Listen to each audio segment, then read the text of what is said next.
위로 한번 같이 봅시다.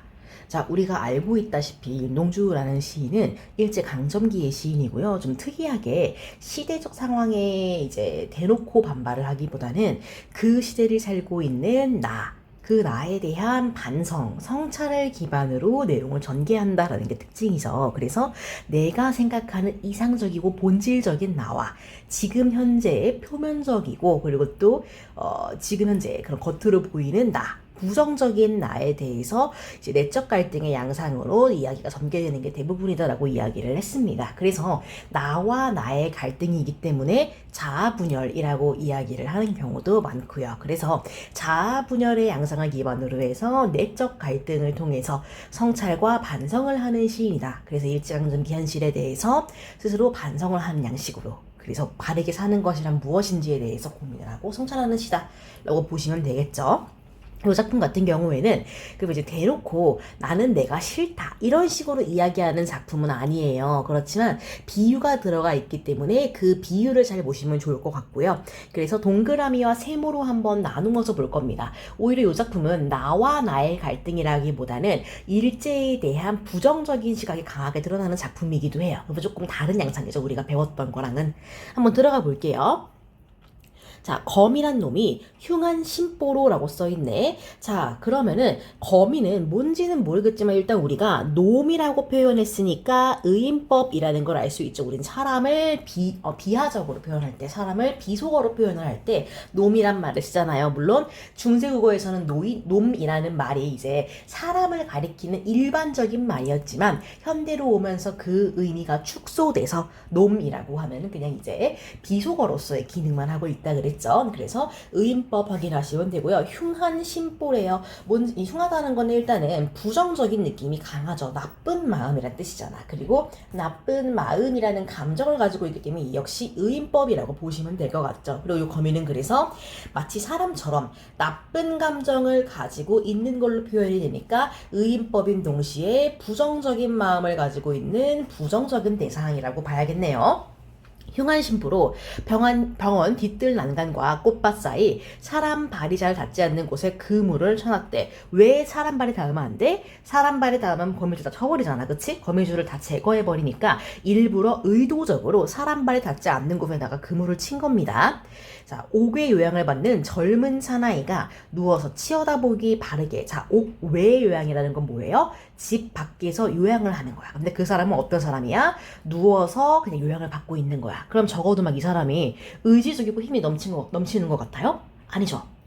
가만히 누워서 거미줄 쳐다보면서 요양받고 있는 젊은 사람이잖아. 그러니까 굉장히 무기력한 사람이라고 볼 수 있겠죠. 그래서 이 사람이 딱 누웠을 때 잘 보일 정도로 거미줄을 잘 쳐둔 거야. 그래서 일반적인 사람들이 지나가면서는 볼 수 없을 정도로 의도적으로 쳐놓은 거다라는 뜻이죠.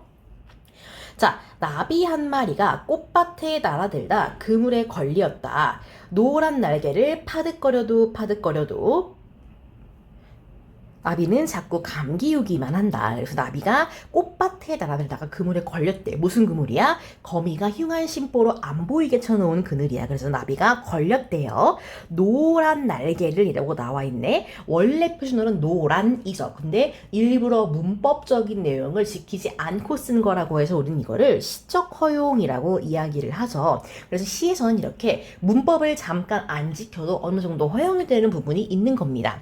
자, 그리고 노란색이라는 점에서 또 시각적이고 색채 이미지라는 느낌을 잡을 수 있겠죠. 그래서 노란색, 우리가 눈으로 봐야 알 수 있는 거죠. 그리고 시각적 이미지임 동시에 색깔을 이야기하고 있으니까 색채어는 그리고 색채 이미지에 포함되는 개념이니까 이 세 가지를 한 번에 가져가시면 되겠네요. 날개를 파득거려도 일단은 반복이죠. 반복 들어갔고 눈으로 보이는 거죠. 그래서 반복법이고 시각적이다라고 보시면 되겠네. 나비는 자꾸 감기우기만 한다. 거미가 쏜살같이 지급법입니다. 마치 쏘아놓은 화살처럼 빠르게 간다는 뜻이에요. 끝없는 반복이죠.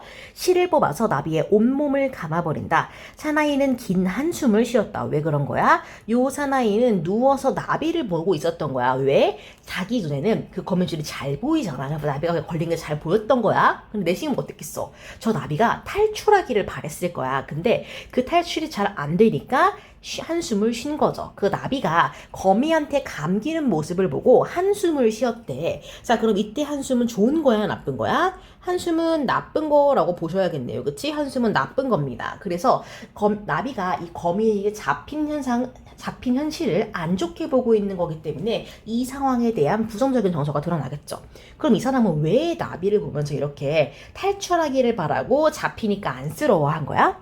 이 나비가 바로 본인과 같다라고 생각했기 때문이에요. 왜? 이 사나이는 사실은 시인이야, 시인. 그래서 윤동주 자신을 나타내는 말인데, 어때 당시에는 일제강점기잖아, 그치? 그래서 마치 우리 민족들이 뭐와 같은 거야? 나비 같은 거야. 그래서 일제에게 저항하지 못하고 저항할수록 점점 더 일제에게 이렇게 옥죄어지는 모습을 보면서 한숨을 쉬고 안타까운 감정을 보인 거죠.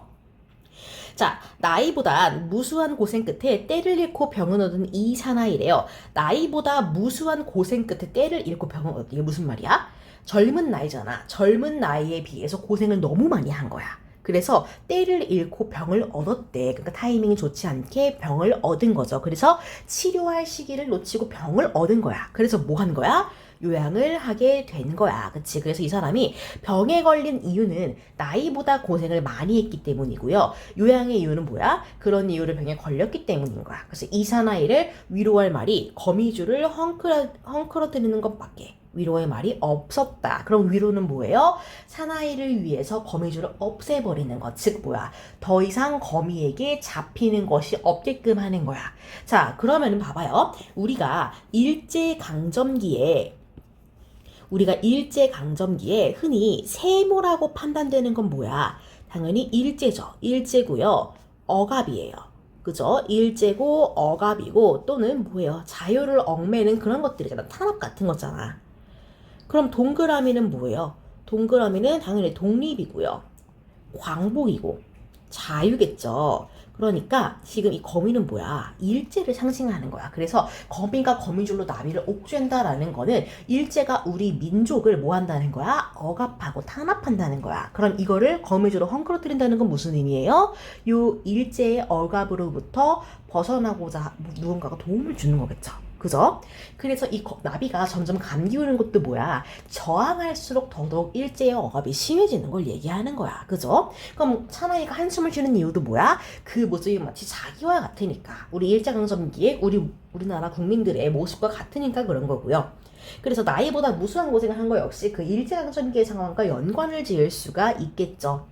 그래서 요거는 일제강점기에 우리 민족을 위로하기 위해 쓴 작품이자라고 생각을 하시면 될 것 같네요. 그래서 정리 잘 해보시고요. 어려운 건 아닌데 대부분 학교가 1학년 1학기 때 윤동주 시인의 작품을 많이 배워요. 그렇기 때문에 그 전에 작품들과 한번 연관을 지어서 보시면 될 것 같아.